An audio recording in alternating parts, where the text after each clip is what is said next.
அனைவருக்கும் வணக்கம். Welcome to Deepthi beauty spa. Today பார்த்தீங்கன்னா சித்ரா பௌர்ணமி. இன்றைய நாளில் ஒரு சிறப்பான ஒரு பரிகாரம் நம்ம செய்ய போகிறோம். இந்த பரிகாரம் செய்கிறதால வீட்டில் பண வரவு அதிகரிக்குங்க.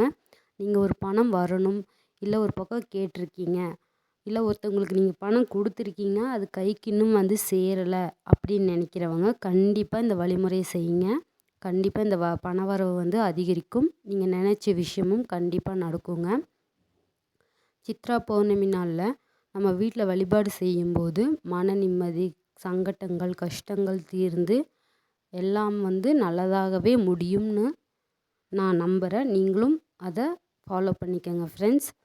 வாங்க வீடியோக்குள்ளே போயிடலாம். நான் சொல்கிற விஷயங்களும் உங்களுக்கு கிளியராக புரியணுன்னா வீடியோ ஸ்கிப் பண்ணாமல் பாருங்கள். அப்போ தான் உங்களுக்கு நான் சொல்கிற விஷயங்கள் தெளிவாக புரியுங்க. இந்த சித்ரா பௌர்ணமியில் நம்ம ஈவினிங் எப்பவுமே வீட்டில் விளக்கு போட்டு வழிபாடு செய்வோம். அப்படி செய்யும்போது ஒரு ஒரு பொருளை நம்ம சேர்த்து வழிபாடு செய்ய போகிறோங்க, அவ்வளோதான். அந்த பொருள் என்னன்னா பச்சை கற்பூரம். நம்ம வீட்டில் 6:30 மணிக்கு விளக்கு போடும்போது நல்லெண்ணெய் தீபம் போடணும்.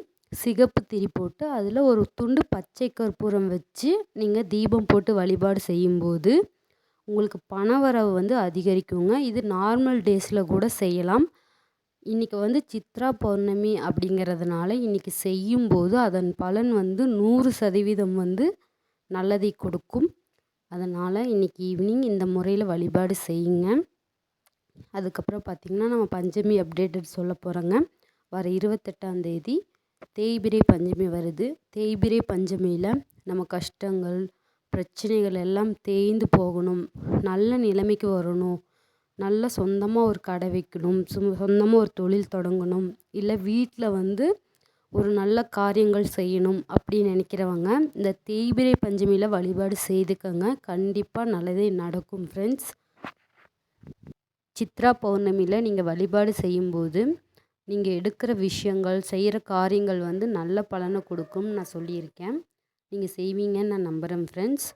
இன்றைய நாளில் பார்த்திங்கன்னா செவ்வாய்க்கிழமை வரதுனால இதை முருகனை வச்சு, அதாவது முருகன் நினைத்து கூட நீங்கள் வழிபாடு செய்யலாம், இல்லை குலதெய்வத்தை நினைத்து வழிபாடு செய்யலாங்க.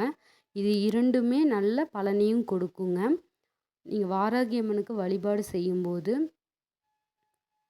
வாராகியம்மனுக்கு பிடித்த மாதுளம்பழம், சக்கரவள்ளி கிழங்கு, இது தேன், இது மூணுத்தையும் சேர்த்து ஒரு பவுலில் மிக்ஸ் பண்ணி வாராகியம்மனுக்கு ஒரு பிரசாதமாக வச்சு வழிபாடு செய்து பாருங்கள். கண்டிப்பாக அதை வாராகியம்மன் மனசார ஏற்றுக்குவாங்க. சித்ரா பௌர்ணமி நாளில் சிவனை வழிபாடுறது ரொம்ப நல்ல ஒரு விஷயங்க. பக்கத்தில் சிவன் கோயில் இருந்தால் நீங்கள் வில்வ இலை மாலை மாதிரி கட்டி சிவனுக்கு போட்டு வழிபாடு செய்யலாம். நான் வில்வ இலை பற்றியும் ஒரு வீடியோ போட்டிருக்கேன், அதையும் பாருங்கள் ஃப்ரெண்ட்ஸ். குடியை மறக்கிறதுக்கு வில்வ இலை யூஸ் பண்ணலான்னு நான் சொல்லியிருக்கேன். ஸோ அந்த வீடியோவை ஸ்கிப் பண்ணாமல் பார்த்துருங்க.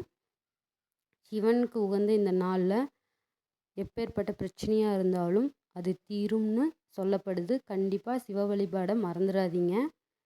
இந்த வீடியோ உங்களுக்கு யூஸ்ஃபுல்லாக இருக்குன்னு நான் நம்புகிறேன்.